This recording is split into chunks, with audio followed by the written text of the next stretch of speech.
Hello, everyone. I'm Larry Ridley, and this is the... In today's game, we have a matchup of two dominant tight ends on new teams. It's Julius Thomas versus Jimmy Graham. For the call, let's send you out to the broadcast booth, where we'll join our commentators, Brandon Godden and Charles Davis. Okay, Larry, we are just south of historic Pioneer Square at CenturyLink Field in the beautiful city of Seattle, Washington. Coming up, we've got a good matchup on tap between the Jacksonville Jaguars and the Seattle Seahawks. And hi again, everybody. Alongside Charles Davis, I'm Brandon Gaudin. And, Charles, you take a look at our matchup here. You've got to believe that this is a game that might be won in the trenches. Oh, without question. This is big person on big person, big unit against big unit. Meat on meat. Oh, you got it all. Pick your cliche, but we know this. The ground's going to shake, things are going to rumble, and they're going to have an impact on today's game.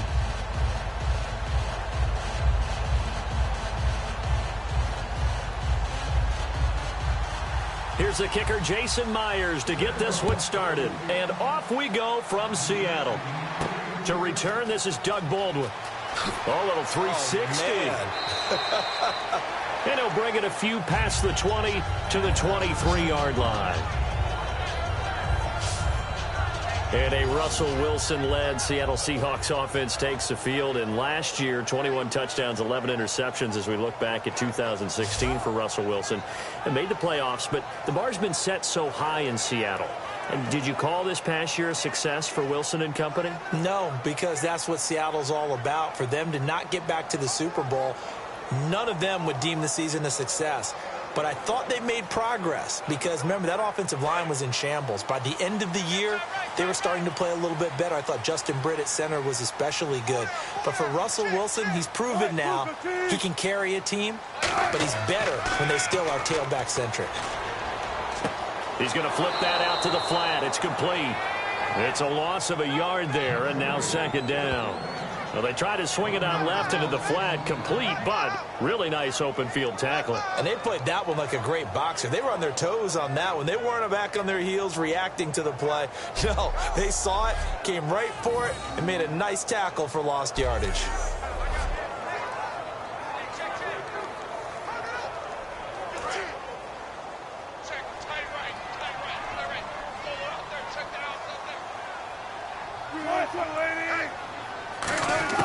Now Wilson on second down. They'll lock him with a grab over the middle.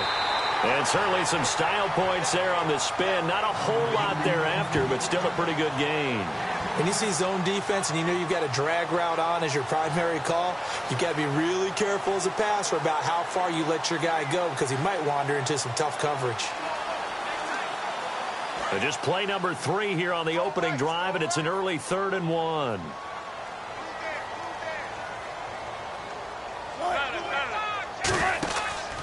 Here's Thomas Rawls with his first carry. Oh, nice move. And he will have first down yardage as he's brought down at the 41. Everyone understood their role on that play. 3rd and 1. You know the defensive guys, they're trying to get down and get low and get leverage on the offensive lineman, but they didn't allow that to happen. They created a crease and allowed him to get through for a first down. So the run gets them the first, and now they operate with a fresh set of downs.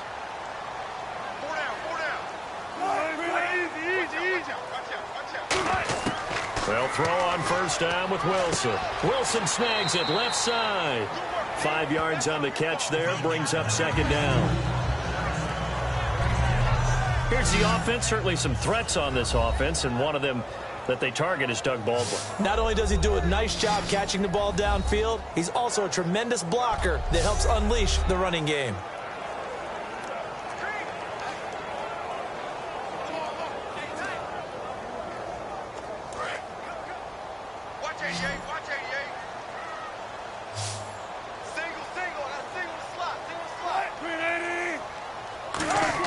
On second down, here's Wilson. He's going to leave this for his running back. It's complete. And he'll be brought down just shy of midfield at the 49-yard line. Give him 3 on the play, and that's going to lead to a 3rd down. And the starters defensively for Jacksonville, and it's a Jags team that finished 3-13 last year, but on this side of the football, they've got a solid foundation, don't they? I thought that their defense kept them in a lot of games in 2016. I thought they played really well. And now they've got a young core of guys. Remember Jalen Ramsey drafted last year. He made the all-rookie team. Yannick Ngakoue, a really promising outside linebacker, one of the best speed rushers in the game. He's going to be back with them. They need Miles Jack to make a jump, the youngster out of UCLA. But I like, all in all, the core of players that they have defensively. He's got time. And he locates Luke Wilson. And he's got enough for the first across midfield to the 48. And Brandon, from our time in college football, where receivers weren't running the traditional NFL route tree, one thing they did learn, find open areas, find soft spots, and set up and catch the ball. And I think we just saw that there. Yeah, we saw that indeed, picking up the first.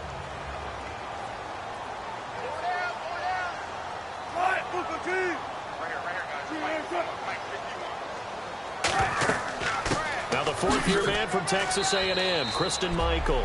2 yards on the pickup there. It'll be 2nd and 8. That's a good play by the guys on the defensive side of the ball. Held him to a gain of 2. And that changes the playbook a little bit now for the guy calling plays. 2nd and 8. Now he's got to probably think about going to the air instead of maybe staying with the ground game. Offense walks to the line for play number 7 of the drive.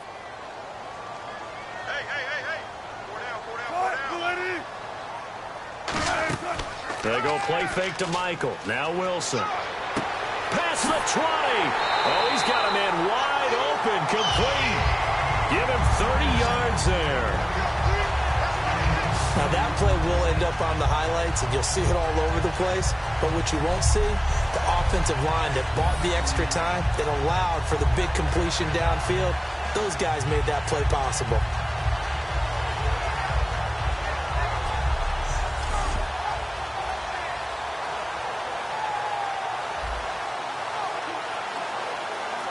So here we go, 1st and 10 now.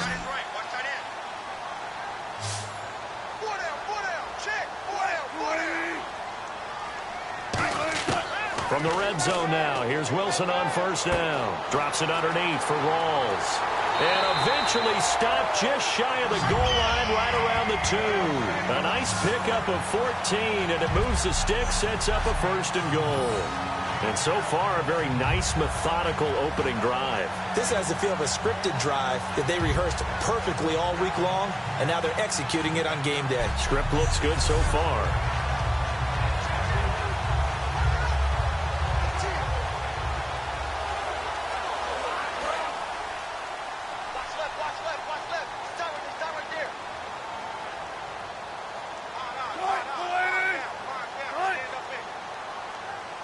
First and goal here from the 2. They'll try and run for it with Michael. And he's going to get this back to the 3-yard line and no further. That's going to go as a loss of a yard, and it'll be 2nd down. Well, it's been the air game that's taken them down on this drive before they finally turned around and handed it off on the last play. And now they're looking for the big boys to get him in the end zone. Couldn't do it there. It'll be interesting to see. Offensive lines had to pass block a lot on this drive. Will they be able to revert and fire out and create some space in the run game? Well, just play after play after play on this long drive for the offense.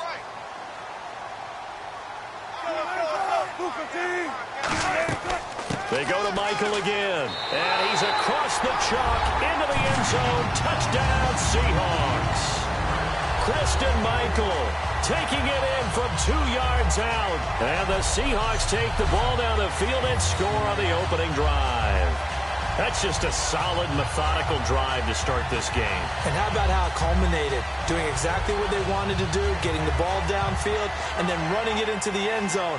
I'm just telling you, partner, when you run it in rather than throw it in, that hurts a defense psychologically a heck of a lot more. Stephen Hauschka for the point after.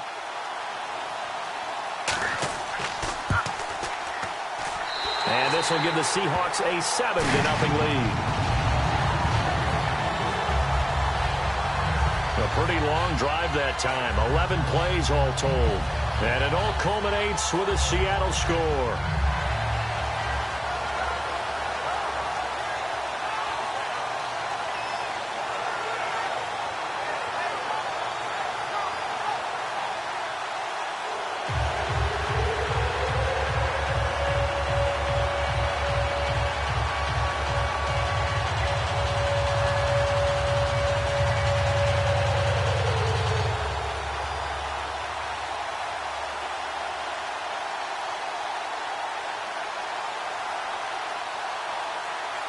Hauschka now to send this one away following the score.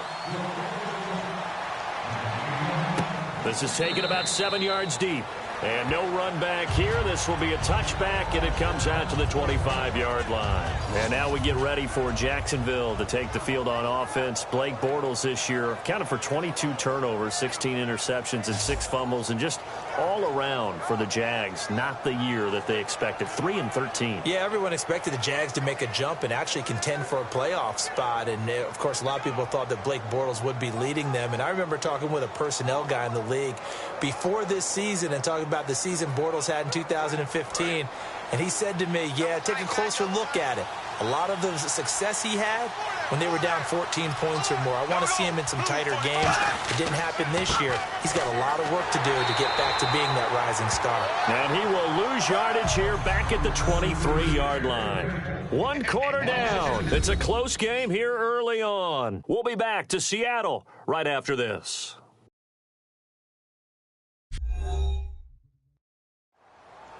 Alongside the former defensive back Charles Davis, I'm Brandon Gaudin. It's Jaguar football as we begin quarter number 2, but they face a 2nd and long to start things out.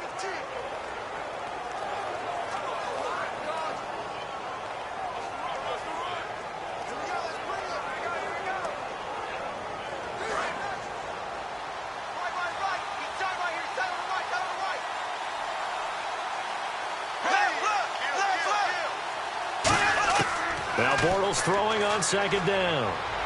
And he's just going to get rid of this thing. To no one here. He throws it away. And now it's 3rd. Whether they deserve credit or not, the defense is going to take credit for that incompletion because it always feels good when you slow down an offense. 3rd down and 12.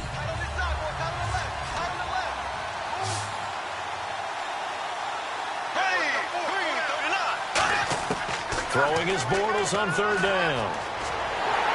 And he is going to be hit and taken down. Bortles sacked. They bring a man off the corner that time, and he gets home for a loss of 6. Oh, my goodness. Was that a defensive back that got to him with the pressure? Oh, look at the former defensive back. You're all smiles up here. I hope everybody can hear my smile on that play.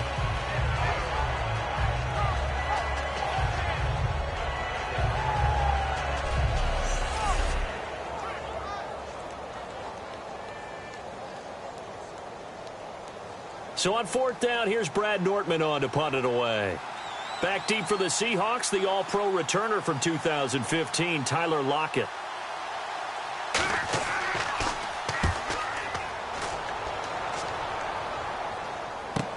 Now it's Lockett. Wow, evasive. Make a miss. A good return there, 17 yards. And it'll be Seahawk football, 1st and 10. The Seattle offense now set to come back out on the field. And that last drive, a long drive, but not just that. They had a great air attack going. Do they stick with that? I would think that they would, because if they were confident enough to do it on the last drive, starting backed up in their own territory, why would you change anything? They've got to be confident about what they're presenting and continue to do so. Yeah, because the secondary, they really look clueless. And that was amazing because that drive went and went, no adjustments and no big plays by the defense to knock the ball away. Now a play fake here on 1st down. Throwing over the middle, but it's incomplete. He was looking for Thomas Rawls there. CD, wanted to get your thoughts just on the landscape of the offseason for each of these teams. Super Bowl in the rearview mirror, but so much going on. People look at the draft a lot, but there's a lot more that goes into the offseason for these front offices, is there not? It certainly is, and even before we get to the draft, you start with the Combine, that's held in Indianapolis every year, and you have about 350 of the top prospects coming together to get their physicals and interviews and on-field performance, and all that will get evaluated along with their game tape. And then you got the free agents. All right, that starts, I believe, in early March, where now the free agents can start moving around to different teams. So your team's starting to take a little bit of shape there, free agency, because then the draft's coming up. You're trying to put your team together with new draft picks, have everyone start to move in one direction. And then you have the OTAs and minicamps. We get to see them on the field for the first time. And we start to get a better idea of how these teams are going to look when the fall begins.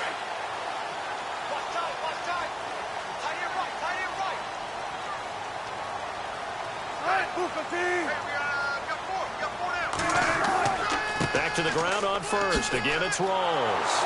And he got blown up. Losing yardage on the play back at the 44. It's a loss of 2 there, bringing up second down. And the offense there, the O-line, everybody really on offense, they were just manhandled at the point of attack. Yeah, you could pretty much call them all out, couldn't you? Almost by name, right? That was a very tough sequence for the offensive line. But how about that defensive front creating a new line of scrimmage and creating a lost yardage possibility?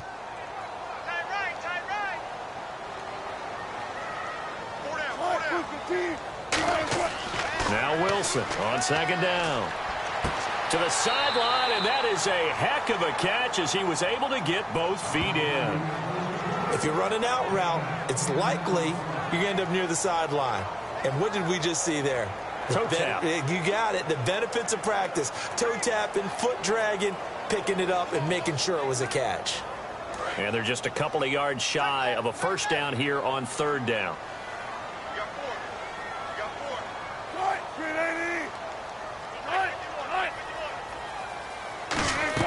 They run with a power back. Rawls. And he will have the first before he's brought down right on the chalk of the 20. A really nice pickup of 14 yards, and it moves the sticks. Absolutely love the run right there. This guy's known for his quickness, but also for his speed. And he's able to get to the second level almost before you blink if you give him any type of blocking. Always talk about slot receivers, and they're usually known as quicker than fast. In this case, we've got a guy who's quick and fast, and he used it to great advantage.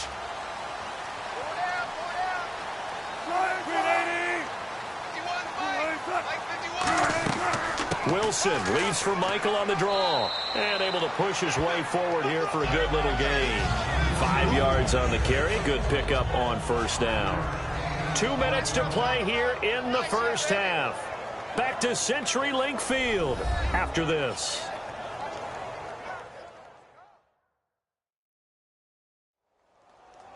Back now. As I search for my cue card here, there we go. Coming up at halftime, Larry Ridley will join us from Orlando. He'll have highlights and analysis from our first half of play. Well read. Yeah, thank you.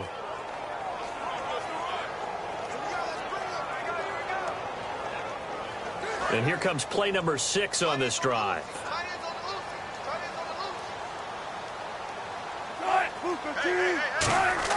On second down, Wilson.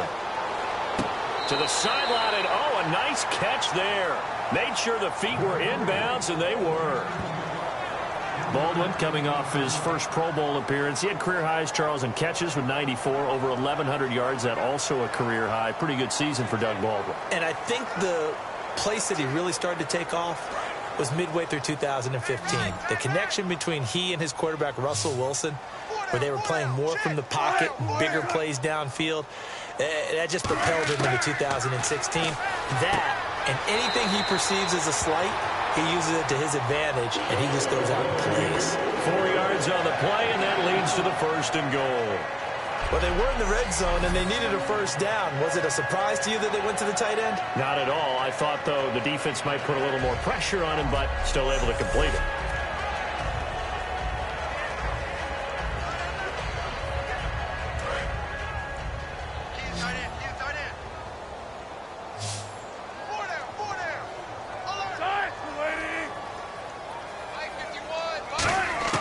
From the gun, it's Wilson. That's caught at the 3. 7 yards, the pickup on the pitch and catch. He had time, was able to survey the field and find a soft spot in that zone coverage. And that's where it gets difficult for a defender, Brandon. You go to your spots on the field that you have to cover, and when the offense finds an area that you're not in, that's where they throw the football.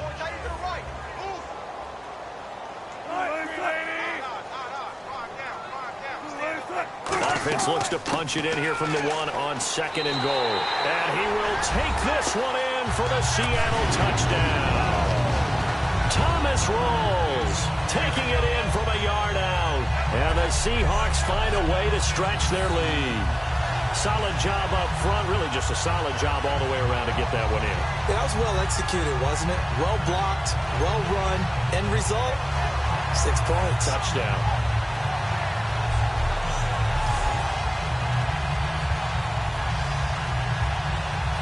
Here's Hauschka for the extra point. And it's good to make it 14-0. A 10-play drive that time. And it's Thomas Rawls who finishes it off with a touchdown run.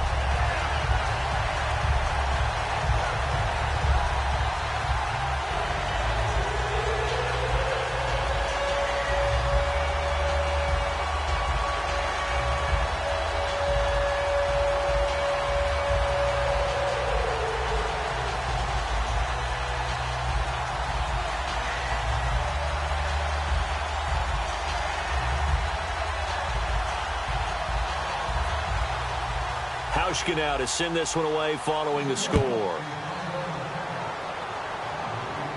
On the return, this is Denard Robinson. And he'll get it up to about the 26-yard line, just across the 25.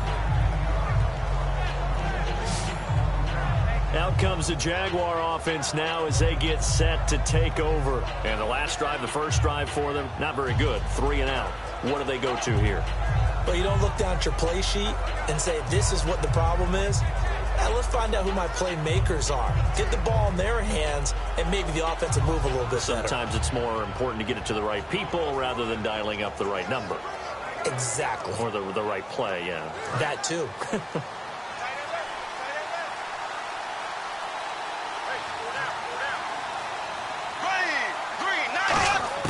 Bortles now on first down. His throw incomplete.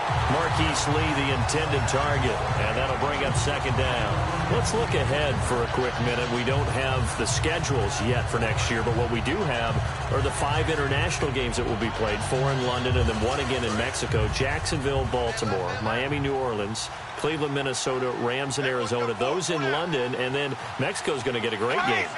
The Raiders and New England. Yeah, you're exactly right. And just think about the ones in London. Remember, they're splitting them between the 2 different stadiums in London, so they get a different flavor in all of these places. But Mexico, for the 2nd straight year, the Raiders are coming to town.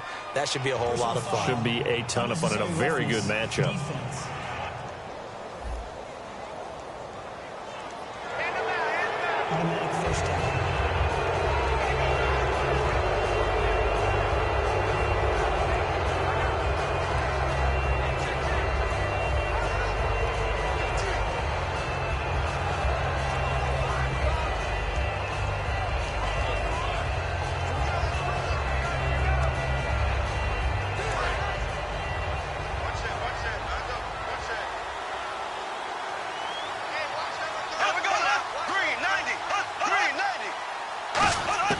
On 1st and 10, here's Bortles. To the right side here, the tight end Thomas. A gain of 6 there on first. They're going to hurry back to the line now.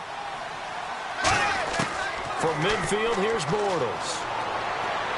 And seeing nowhere to throw, he chucks this one away from harm. Incomplete. Now it's 3rd down. It's a tried-and-true formula, and I don't think it'll change for as long as we play football. If someone's trying to throw the ball and you can put pressure on them and make it tough, that's only going to help your defense. Yeah, he's since being hurried. He got rid of it before taking the hit, but incomplete. A nickel look by Seattle on 3rd down. Yep, 5 defensive backs now. Now Bortles.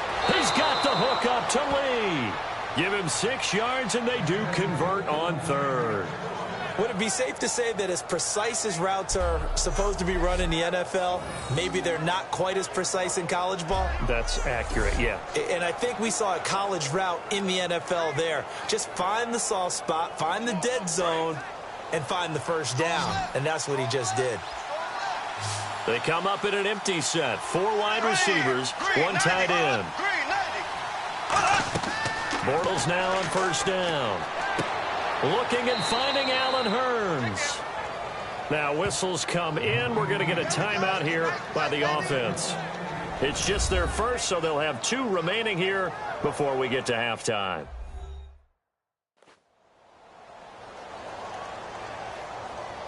So the offense takes the timeout, and they are back out and ready to rock.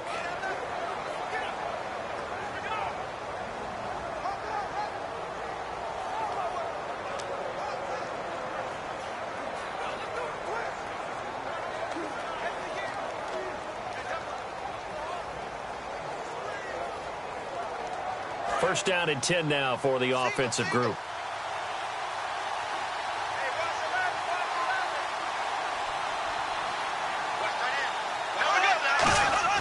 On first down, Bortles. And he'll be hit as he releases it, and that'll fall incomplete. When defenses get to the quarterback that quickly, a lot of times it's called a jailbreak. It wasn't quite that fast, but fast enough that he had no time to look downfield and set himself to throw the ball. And as he tried to do that, he was hit, and it forced an incompletion.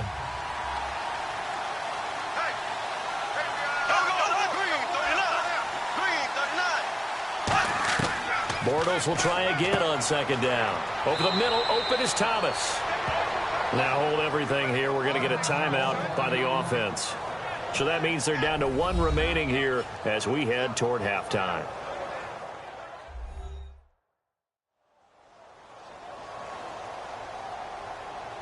And welcome back. The offensive unit, they took the timeout. And now they get set to line up as we resume action.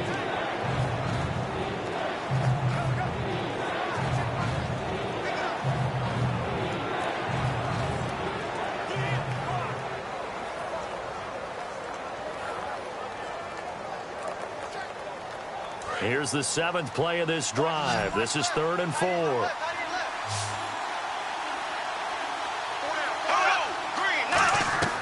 Again, it's Bortles.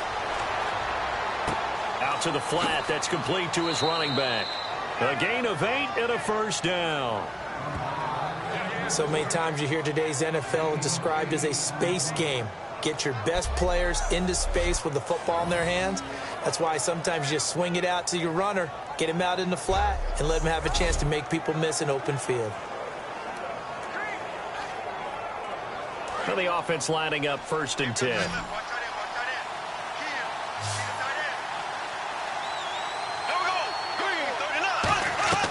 Into the red zone. It's Bortles. Can't find anyone open. And no escaping this time as he'll go down. They got him for a sack. Personal foul. Face mask. Defense. And I know it's hard in live action, but you've got to keep your hands away from the face. That's a 15-yard penalty. You work on it all the time, making sure your target area is lower and trying to keep your hands away from the face mask so you don't get the big penalty.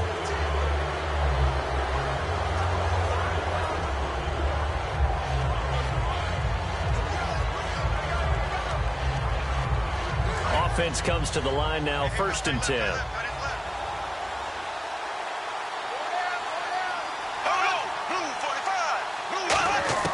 Bortles now on 1st down. And no escaping this time as he'll go down. They got him for a sack.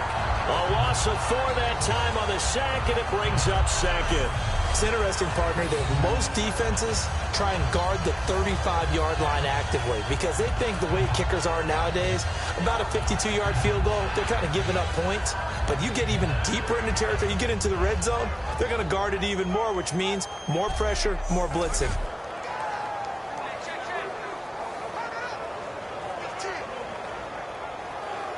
Now this will be the 9th play on this drive.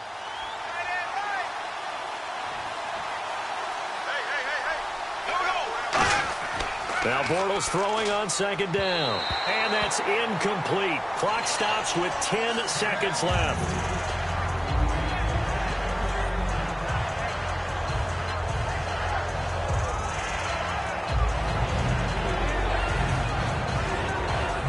Long drive. The defense just cannot seem to catch a break and get off the field. And with a 3rd and 14, we have 6 defensive backs out there now defensively. On 3rd and long, it's Bortles looking for someone to throw to. And that is incomplete, stopping the clock with 5 seconds to go. Partner, how many times have you heard it? Pressure creates diamonds, right? But it also bursts pipes. And on that one, that's what they got. They got after him, and he was fortunate just to get rid of it. Yeah, he just had to chuck it away. So they won't get a touchdown, but here's a chance to at least get 3 to end the first half. From the right hash, this from 33.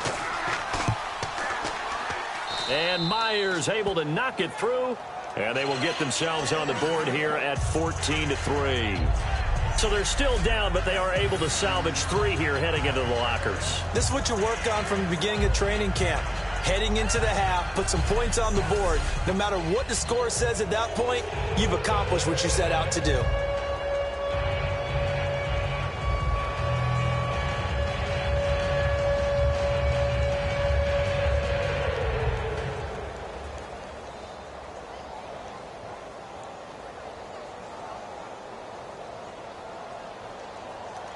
Myers now converted on the field goal try.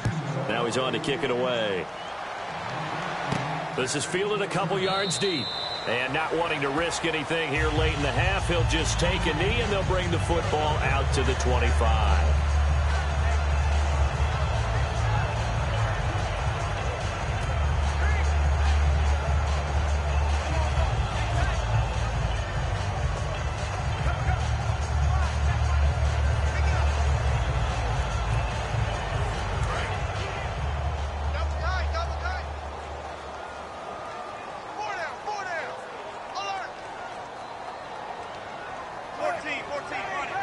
And with time running down, they go down to a knee. So we are at halftime here in downtown Seattle with the Seahawks out in front. As we send you cross-country to our EA Sports Studios in Orlando with our halftime report, here's Larry Ridley. Thanks, Brandon. I'm Larry Ridley, and welcome to our EA Halftime Report. The Seahawks right now are doing a good job protecting their house. The Jaguars, on the other hand, want to quiet this crowd and turn things around. All right, let's roll the highlights. Seahawks taking the field for their opening drive. Michael's going to take off here, and he'd cap off the 11-play drive with a TD. Seahawks up by a touchdown. 3rd and long. They're going to get to the QB once again. This one ends up as a loss of 6.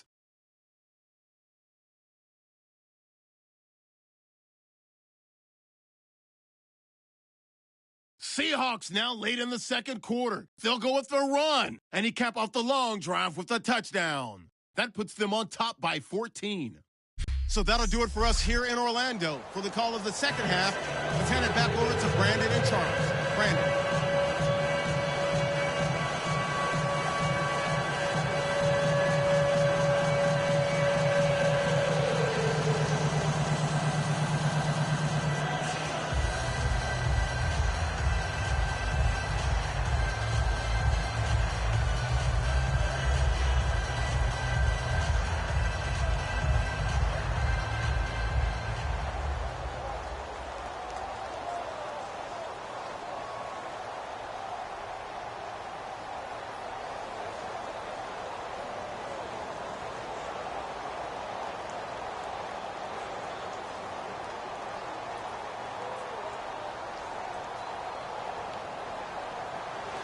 So both teams have their marching orders, and we'll get going again here in quarter number 3. This is fielded at the goal line. And a pretty good return here. He'll be stopped just shy of the 25 at the 24-yard line. Out come the Jaguars now as they'll go on offense first here in this third quarter. They have the ball here for the inaugural drive of the second half. Pretty big deficit, though. We'll see what adjustments were made in that locker room. And I never want to make something more important than it actually is, right? I don't want to create more hype than what is there. But this is I'm doing it, though. This is a really important drive. And we often talk about teams scripting plays to start a game. A lot of them script to start the second half, too. And they're scripting something that they expect to get them into the end zone and back into this game. We'll see if that script is a good one for them. They start the second half with a run by Ivory. And he'll be brought down here at the 28. 5 yards is the tally on first down. That brings up 2nd and 5. Now that's exactly what you want on a first down run. Pick up 5 yards, bring up 2nd and 5. The defensive line, though, they've got to figure out a way to out-leverage the guys up front because the offensive line is winning at the point of attack.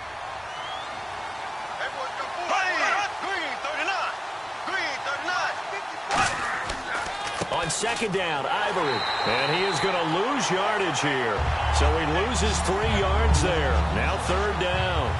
When you're putting together a formula for winning defense, it's exactly what we're seeing in this game. Controlling the line of scrimmage, attacking, and changing everything so that now they're playing in the offense's backfield. They're playing an excellent game.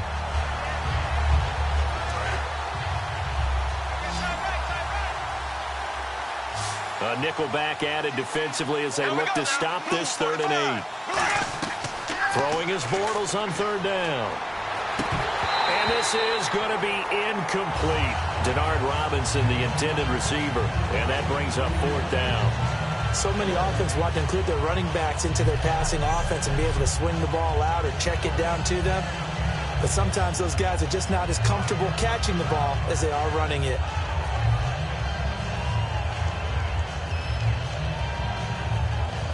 Here's Brad Nortman now. On for his 2nd punt. He'd take a repeat of his 1st.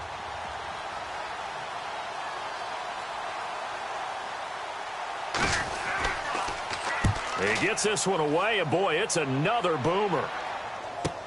Returnable for Lockett. A good return there, call it 13 yards. And the offense will take over with a new set of downs.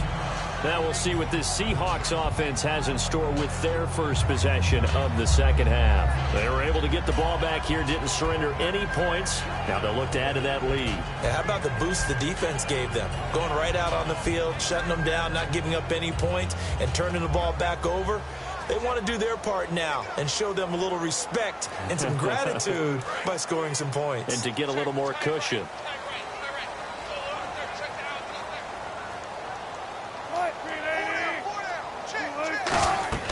They go play action here on 1st down. They'll tussle for it, and this is going to be caught. 20 yards on the pickup there. And the Seahawks are going to have a 1st down. I don't care how many times you tell the story, it never loses its luster for me. Doug Baldwin, undrafted out of Stanford, and plays like a #1 receiver should in the NFL. I don't care how you cover him. I don't care that his size isn't great. He's the one that typically comes up with the football. Absolutely. His roots go all the way back to Gulf Breeze, Florida, where he's from, right on the water near Pensacola, and then, of course, to Stanford, and, boy, he's been good. 1st down, this is Rawls. And the lane closes up quickly as he'll get about 3 down to the 38. Paul Posluszny, the linebacker, brings him down. We always like to talk about defense in terms of levels. 1st level defensive line, 2nd level linebackers, 3rd level defensive backs. On that run, that was what we call a 1st level run, and it was stopped by a 2nd level player. In the slot on the right is Graham. Now Wilson on 2nd down. Wide open receiver complete. And down he goes, taking it inside the 10, just shy of the 5 at the 6. There will always be a place for methodically marching the ball downfield. But when you can pick it up in big chunks and strike like that, have explosive plays, that's often the difference in winning and losing. Those types of plays that can knock a defense off balance, that'll drive a team towards a victory.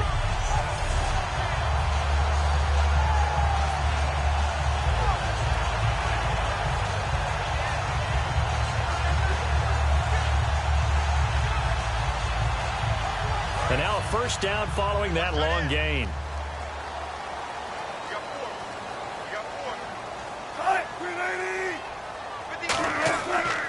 They'll try to run with Rawls. And he is in for the Seattle touchdown. Thomas Rawls, his 2nd touchdown of the night. And the Seahawks add on to their lead. And he certainly played a pivotal role with those 2 TDs and why they're up on the scoreboard right now. Well, someone's all about winning, aren't they? Because he's not worried about the number. Sure, it's great to have 2 touchdowns. But the bottom line is what he's doing is contributing to their lead. He wants to continue to do so.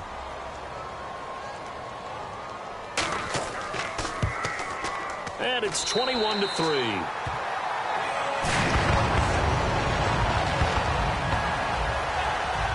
A drive there of just 4 plays. And it's Thomas Rawls who finishes it off with a touchdown run.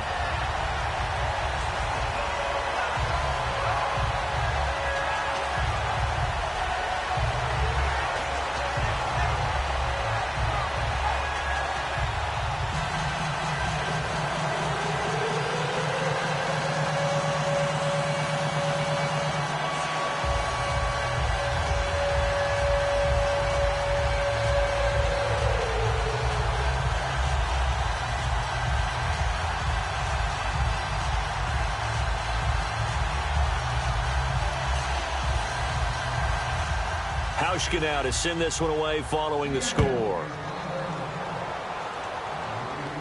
This is fielded a couple yards deep. And the decision to come out is going to cost him 5 yards with a new rule as he's taken down right at the 20-yard line.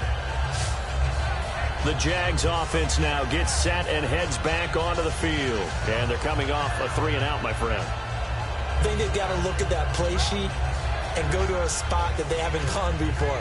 Time to shake things up a little bit to try and get this offense moving. Okay, so how do you do that? How do you shake things up? You look at what you've called before, realize it hasn't worked so well. Go to something else. And maybe you try and find one of those special plays from one of your better players, and maybe try and hit something big and get things going in the excitement area. They come up in an offset eye. They'll try to get the running game going here with Ivory. And he'll go down right at the 30-yard line. Give him 9 on the carry that time, and they're set up with a 2nd and 1. First play of the drive, let's give credit all around. Excellent blocking, but the guy carrying the ball, he was the finisher. A really nice run.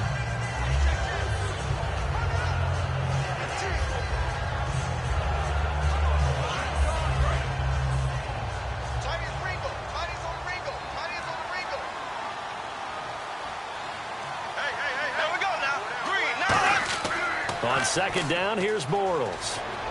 Over the middle, it's Thomas. And he'll get it up near the 35, right at the 34 here. Just 4 yards on the pickup, but that's good enough to extend the drive. And that's one of his advantages of a passer, is it not? With his height, setting back there in the pocket, firing it over the middle, he can really see everything clearly. It is, and I know that other quarterbacks get it done different ways, all right? You don't have to be his height to make a great play. But what he does is he takes away having to make those slide steps in the pocket to find angles to throw the ball through. He just throws right over the top of it because he can see everything, and sometimes that saves time and gets the ball to a receiver quicker. 11 yards on the pickup, and it'll give the Jags a 1st down. Whether it's what we call an even front or an odd front, and an odd front's real easy to figure out. If that guy is lined up over the nose of the center, typically that's an odd front defense. Odd number of people, meaning 3-4 versus the 4-3, which is an even front. You've got to control those guys in the middle. Whether it's the nose or the 2 defensive tackles in a 4-man front, if those guys can't get moved, you cannot run the ball in the middle of the field. And in that play, they were able to actually take care of business. Back to the ground on 1st down. Again, Ivory.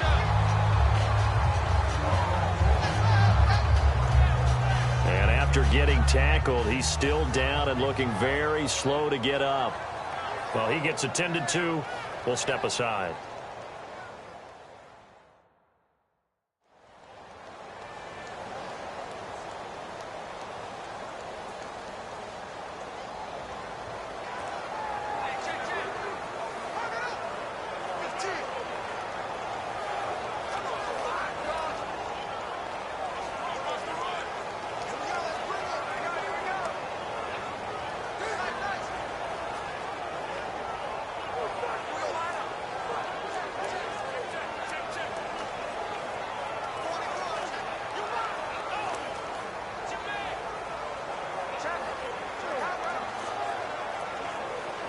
And this will probably be the last play of the quarter.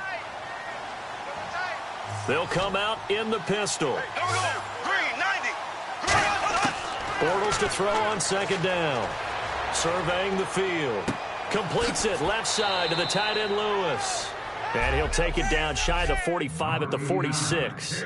So they'll get a little extra time to come up with his 3rd down play as we've played 3 quarters. We'll return with more after this. You're watching the NFL on EA Sports.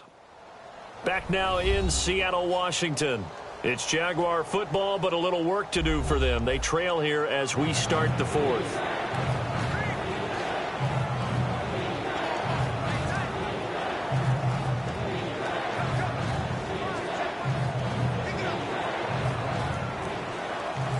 Still in search of the 1st down after that last completion. And I see an extra defensive back on the field. Little surprise here on 3rd and 1. Throwing is Bortles. And Robinson with a big catch. And he gets it to the 32. Good enough for a 1st down. They give him 14 yards that time and a fresh set of downs. I don't care how many times we see it. I still get a kick out of watching quarterbacks and receivers do the pass tree in pregame warm-up. But I always remember that when we go to practices, we see that after practices as well. They really tune it up, don't they? They tune it up. They know why they do it for these situations. First down. And they build that trust, and that's why they're able to find him in this type of a situation. Throwing on first down is Bortles. Over the middle, open is Thomas. 5 yards on the catch there, brings up second down. Well, the strategy was evident there. Get it to your tight end and make it a one-on-one play with a cornerback. Who's usually going to win that one? The tight end, but not there. Not in this situation. How about the corner defeating that logic and making a really nice tackle? Offense walks to the line for play number 7 of the drive. Here we go now. Blue 45. Blue 45. Again, they'll throw with Bortles. He gets it to Thomas. And he's brought down. Give him 11 yards that time and a new set of downs. Well, clearly one of his advantages as a passer is his height. Sit back in the pocket, fired over the middle. That makes things tougher defensively, doesn't it? It really does, because your goal is to move the quarterback off his initial spot when he gets his drop back completed. But when you have that type of height, he can stay in there if he's willing to take the hits and just fire over the top, which saves him time and actually completes a play a little bit quicker than it normally does for a quarterback who has a slide and 5 open space to throw. Now Bortles. The tight end Julius Thomas, the intended target. That'll bring up second down.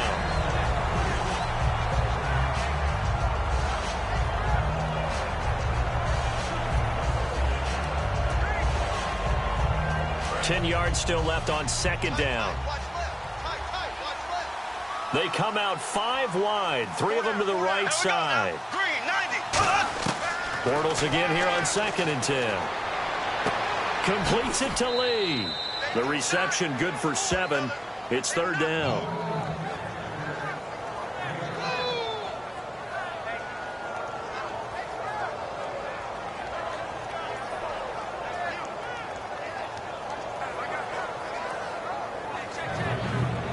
And a really long drive here, and it goes on and on.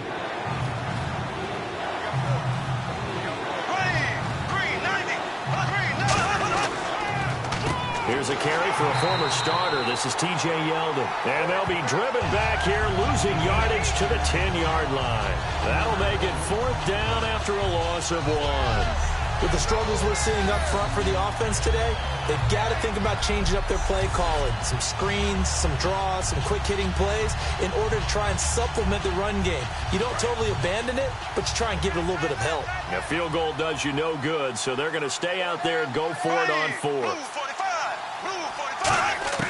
Now Bortles, got to have this one. That's Hearns. He's got it. Touchdown, Jaguars. Allen Hearns, a 9-yard touchdown grab. And the Jaguars get a score closer. As a former DB, you might not like to see that, but from a wide receiver's perspective, those are the plays they dream of. Correct on both counts, all right? Because once he took off, I mean, let's face it, that should have been done in Big Sky country. Aren't any speed limits out there? And off he went. Glad I wasn't the one trying to chase him. It's up and good, and the lead is down now at 11. It's 21-10. So that drive, 12 plays in length, and it culminates in a Jags touchdown.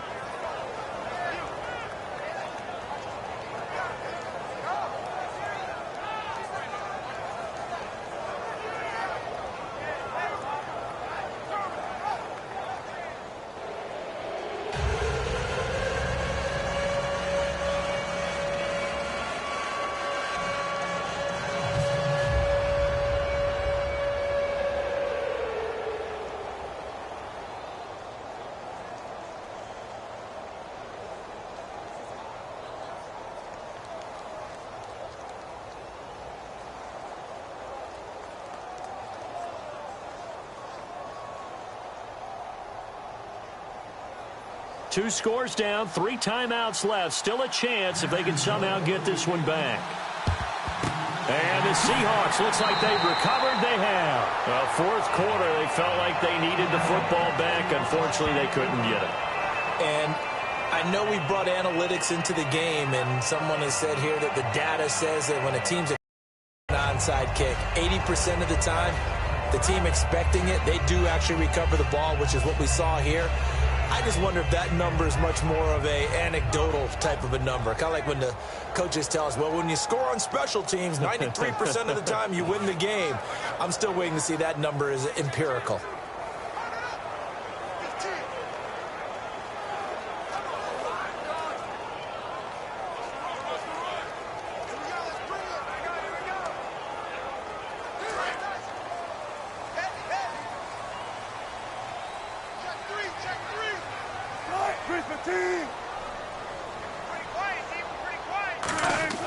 Now a play fake here on first down. Backing up.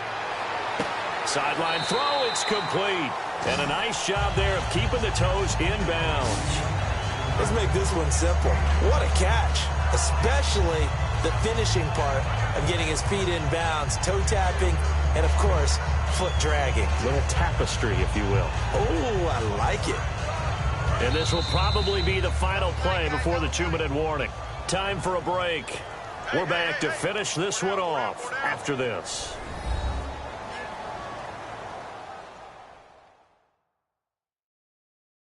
So it's Seahawk football as we march toward a conclusion. And let's see what they've come up with offensively after having time to talk it over.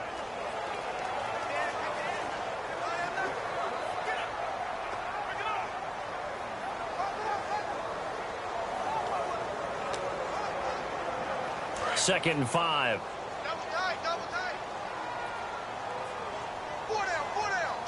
They come up in an offset eye. On second down, Rawls. And this time, and now the Jags defense deciding to call a timeout. It's just their first. They've got 2 more to use here in the final stages.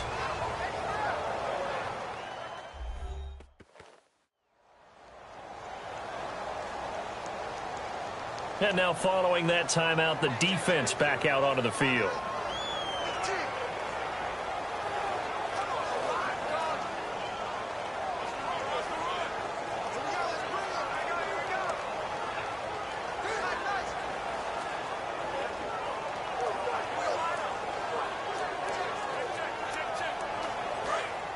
Looking to jam the receivers at the line here. Press coverage look defensively.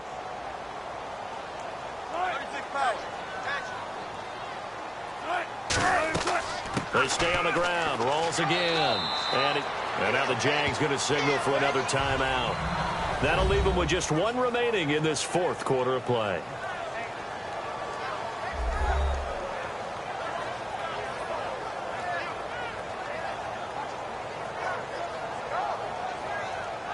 All right, so the timeout over and all 11 men back out onto the field for the defense.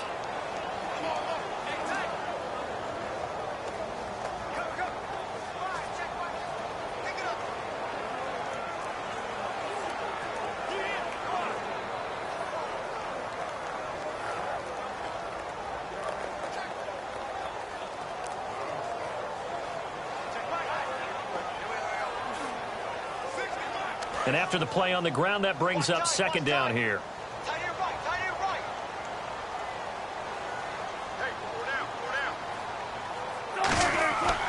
The 10th carry for Thomas Rawls. Down right around the 25. And play is stopped here. Timeout. It's the defense calling the timeout here. That'll be their 3rd and final stoppage here as we step aside.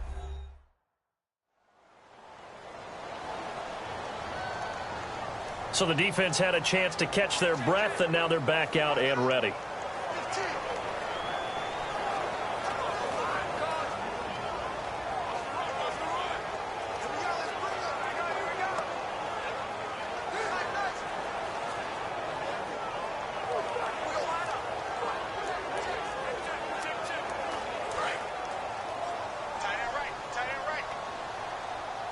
And the Jags have 5 in the secondary here on 3rd down. They'll run it now out of the gun. Oh, nice spin. Oh, that brought back bad memories. A loss of a yard, and it brings up 4th. The defense won that play so fast that I think if the running back even had time to notice if anyone was there, it was just a blink of an eye, and there was a loss on the play.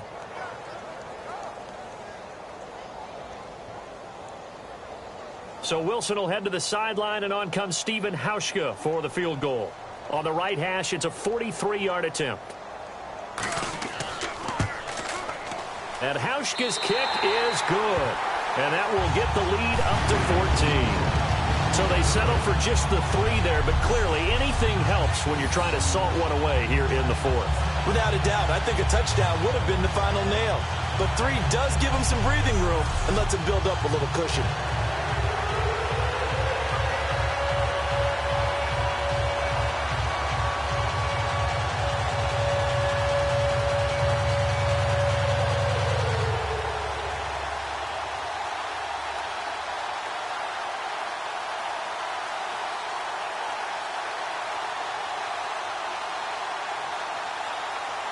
Now after the made field goal, Hauschka back out onto the field to kick it away. This will be fielded at the 6. And a nice return sets him up pretty good here at the 30-yard line. And out now comes Jacksonville as they get ready to go. Last time they were out, they scored. Still trailing here, though, so some work to do. But it's okay in terms of mindset. Because they scored the last time, they're not quite as worried about being down on the scoreboard because now their confidence is a little bit higher. They feel like they've got something going, and they feel like they can attack again and put more points on the board. Are you scoreboard watching if you're the offense, or are you just focused on this drive? We wouldn't be telling the truth if we said that they didn't scoreboard watch. Everyone does it to some extent, but you've got to set it aside right now and just focus on this series. That'll take care of the scoreboard if they punch it into the end zone. And this is intercepted, and that should do it. Picked off by the Pro Bowl safety Cam Chancellor, and the return stops at the 39-yard line.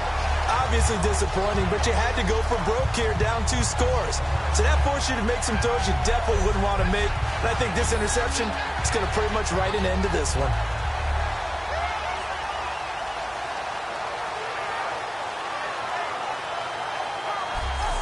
Seattle now ready to march onto the field. And last time able to get 3. It's not what they wanted. They wanted 6, but they got at least something. They mustered something out of the drive. They'll take it. I like the way you've described it. Not ideal, but they'll take it. Anything to put some points on the board. But this time on offense, they don't even want to see the field goal kicker trot on the field. They want that ball in the end zone. Yeah, they'll be going for 6.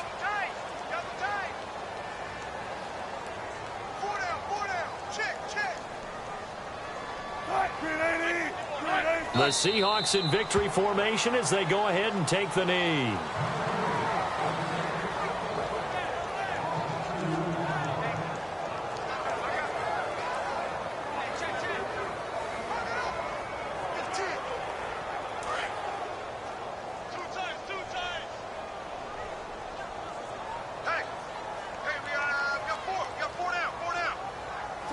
Down to a knee one more time, and that should just about do it.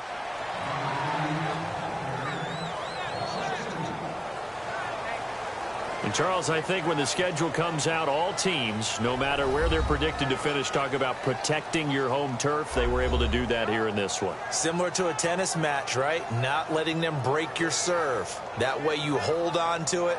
They got it done, and they feel very good about that victory.